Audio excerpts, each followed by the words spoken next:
ஹர்திக் பாண்டியா வந்து 6 அடிக்கல, உள்ள என்ட்ரன்ஸ் வந்து பிச்சில் வந்து தலைவன் பாக்ஸிங் விளையாடுற மாதிரி இப்படி ஜாப் பண்ணிட்டு இருந்தான்.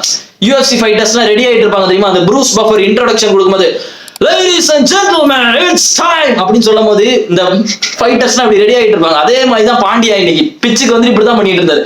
ஓகே ரைட்டு, பாண்டியா வந்துட்டு இன்னைக்கு ஒரு 18 6 அடிச்சு மேட்சை முடிக்க போறான் அப்படின்னு நினைச்சோம் இல்லையா? நடக்கவே இல்லை, எதுவுமே பண்ணல. பாண்டியா உட்கார்ந்து ஒரு டெஸ்ட் மேட்ச் நீட்டா ஆடினான். அவனுக்கு ஸ்டொக்க வைக்க தெரியும் காமிச்சா இன்னைக்கு பாண்டியா. எனக்கு ஸ்டொக்க வைக்க தெரியும்டா மயிறு அப்படின்னு காமிச்சிட்டு இருந்தான் உட்காந்து பிச்சில். எல்லாரும் அதை பார்த்து ஸ்டேடியம்ல இருந்து ரசிச்சாங்க. எவ்வளவு அழகா பாண்டியா வந்துட்டு ஸ்டொக்க வைக்கிறான் பாடுறான். இதுதான் ஒரு கிளாஸ் பேட்ஸ்மேனுக்கு அழகு, இப்படிதான் ஒரு பேட்ஸ்மேன் விளையாடணும் அப்படின்னு பார்த்து கத்துக்கிட்டானுங்க. என்னடா ஆச்சு உங்களுக்கு எல்லாம்? நல்லா தானடா இருந்துச்சு. அது மட்டும் இல்ல, சாய் கிஷோர்கிட்ட முறைச்சிட்டு போறானுங்க 2 பேரும் மாறி மாறி. பட் எனக்கு ரொம்ப பிடிச்சிருந்தது சாய் கிஷோர் வந்து பண்ணது. He stand his fucking ground guys. அவன் வந்து நகரவே இல்லை சாய் கிஷோர்லாம், அப்படியே ஹர்திக் பாண்டியாவை பார்த்துக்கிட்டே இருந்தான். ஹர்திக் பாண்டியா தான் வந்துட்டு சரி கழுத போய் தொலைடா என்ன பண்றது அப்படின்னு போன மாதிரி இருந்துச்சு எனக்கு பார்க்க.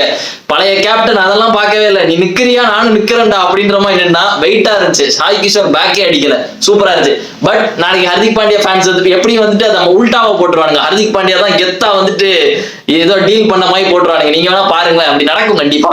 பட்